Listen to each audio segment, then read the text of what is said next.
Welcome to Escape Artist, the podcast where we celebrate the bold souls who have dared to break free from the confines of the corporate 9-to-5 grind to pursue their passions and create a life of personal and financial freedom. Each week, we'll uncover the stories of extraordinary individuals who have embarked on their own entrepreneurial adventures. Our guests will share their personal tales of liberation, resilience, and triumph. Together, we'll explore the pivotal moments, the challenges, and the lessons learned along the way. So join me as we embark on a journey of discovery, courage, and boundless potential. Let's design the life you've always dreamed of, where the only boss is you. Here's your host, Laura Demetrius. Hello, and welcome back to Escape Artists. I'm going to be doing things a little bit differently over the next couple of weeks. Typically, my format is I bring guests on, I have conversations with them. They're business owners and entrepreneurs and coaches, speakers, authors, affiliate marketers. I'm going to be changing things up a little bit because I want to talk about something that's very, very important in this space. So if you are an entrepreneur, speaker, author, coach, things like that, this will be really insightful, especially if you're just starting out. Many of you already know these things, they're basics, but I want to talk about this subject particularly over the next couple weeks, and that is building your email list. Now, this is crucial because it's actually owned media. It's not something like just gaining an audience on social platforms like Facebook and LinkedIn and Twitter and things like that. Because, and this is the important thing, you own this. You get to control the narrative. You get to choose when to message them. You get to nurture them as your audience members because they've opted in to be a part of your audience because they like what you're putting out there, right? And you don't have the worry and the stress about dealing with algorithms constantly changing. Like we're all familiar with that, putting out content on Instagram and wondering, why did I get so much engagement last month with something that I didn't even think that was that impactful or that effective?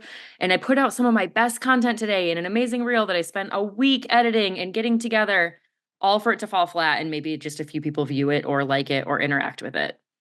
That's common, right? Because algorithms change. Your content isn't going to be shown to all of the right people or the people that you want to be seeing it.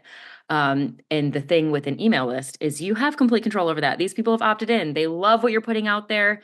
They want to hear your messaging and they're interested. So if you're emailing and following up with them on a regular basis, they know who you are. They trust you. They know you. You're an authority to them. So it's really important that you continue to grow and build your email list over time because those are the people that are actually going to buy what you have to offer. So whether you're a blogger or an e-commerce store owner, a service provider like an agency, having that direct line of communication with your audience is absolutely invaluable. So I want to dive into that. I'm going to talk a little bit about that this week. So this will be a solo cast. I'm going to continue it next week on next week's episode. And I want to dig in a little bit further into actually driving traffic in order to grow that list so that you actually can start to sell things. That's what we're going to be talking about over the next couple of weeks. So I wanted to switch this up on you and give you guys a little heads up that this will be a shorter solo cast today. And we're going to talk about email marketing.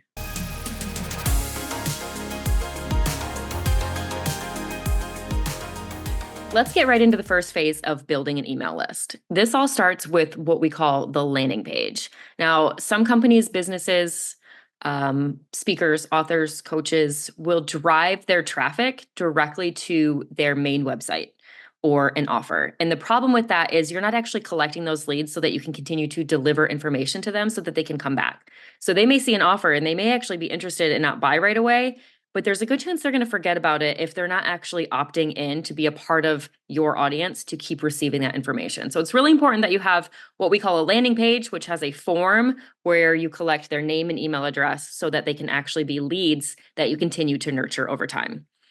The most important thing to keep in mind is to focus 100% of sending all of our visitors to that landing page.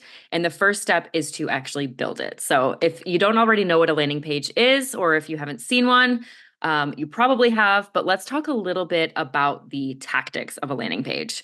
Now, a lot of people out there use different software. I obviously have used ClickFunnels over time since I used to work for ClickFunnels. I really enjoy it. I know it pretty well. It's quite robust. While still being simple and, it has that easy drag and drop format, which is really, really great. So it's really easy. All you need to do is get access to a software where you can build landing pages or funnels like ClickFunnels. And it's usually a simple two-step process. You only need those two pages. One is the opt-in page. And then once people enter their information, you want to redirect them to either a next step or a thank you page, letting them know that their email address is confirmed. They should be receiving an email confirmation and, thank you for subscribing and opting in for more information. Next, you'll want to determine where your niche market lives and where they're hanging out online. So you'll need to focus on the type of traffic that makes sense for your specific business. And some people call these problem-solving traffic platforms. So this isn't just like your typical social media platform where you're just throwing things on a wall and seeing what sticks. This is you utilizing platforms where people are actually going to seek solutions for their problems. So sometimes that's on YouTube, sometimes that's on Google.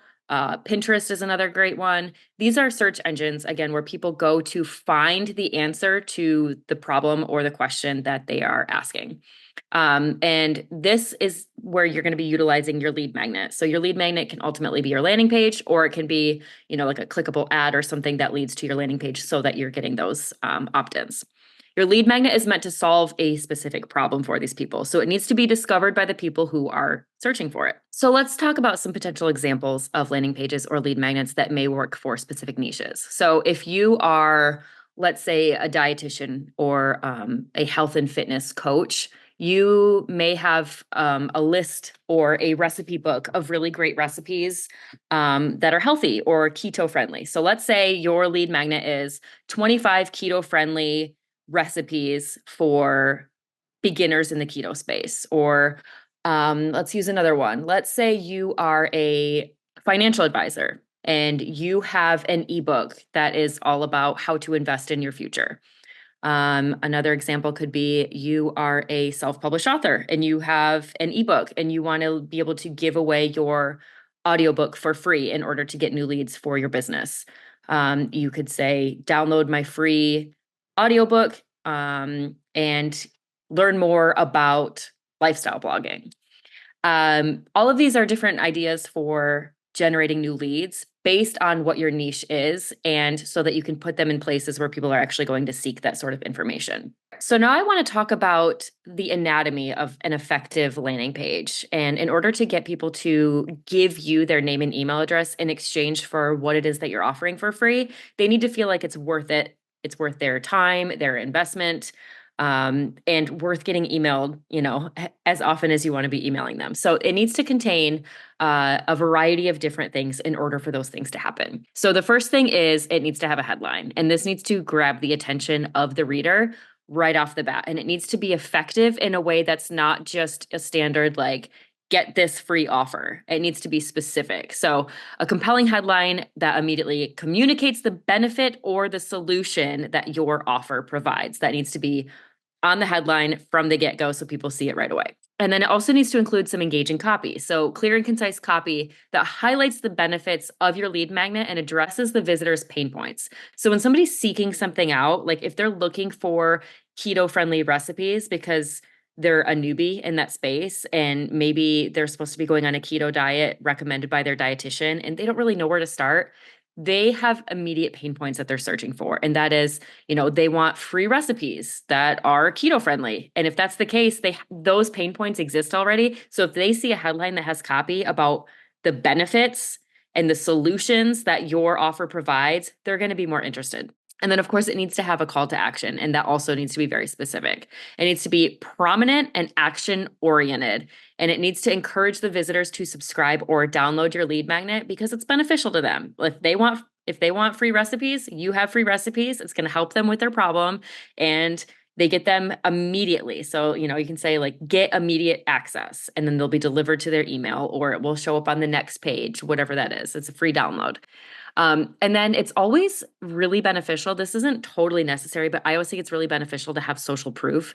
So including testimonials, even if it's just like 3 bullet points in a carousel of people who are giving their testimony about why this offer is so great or how helpful the recipes have been or how it's changed their lifestyle, their attitude, their outlook on life, whatever it is, to include that social proof from people who have used it before is always a really great way to get those people to opt in so that they're becoming leads. Hello, my fellow digital entrepreneurs. It's Laura here, and I'm absolutely thrilled to introduce you to something truly transformative. Picture this. You're armed with the most cutting-edge digital marketing strategies, equipped with high-income skills, and empowered to establish and run a thriving online business in just a matter of days. That's where Digital Wealth Academy comes into play. This program isn't just your typical online course. It's a comprehensive journey meticulously crafted to guide you from where you are to where you dream of being. With Digital Wealth Academy, you'll learn everything from creating your own digital products to how to launch your business strategically. You can dive into funnel building, branding, email marketing, and how to build trust with your audience. What's even better is you'll gain exclusive access to the master resale rights to the course. So even if you don't have your own product yet, you can sell the course yourself to get your business started. Imagine rebranding and sharing this invaluable knowledge as your own while reaping the rewards time and time again.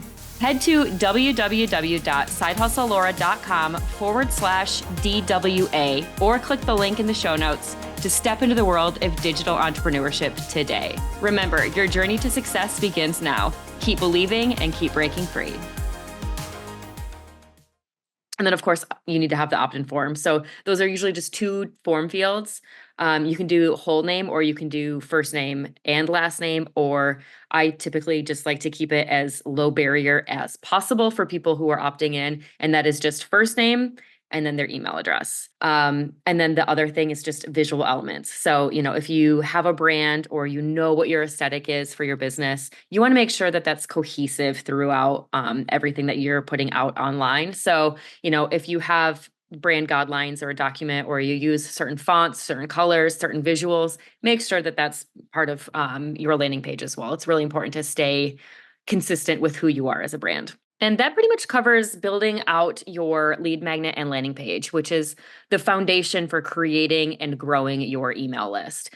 I'll probably cover some tutorials and show some different videos upcoming on my YouTube channel, which I don't know, I would like to share with you guys how I create some of my landing pages and ClickFunnels and what I use them for and some of the offers and, what works, how I split test, what seems to be the most engaging, things like that. So stay tuned for that on my YouTube channel. But that covers the foundational part of building and growing your email list.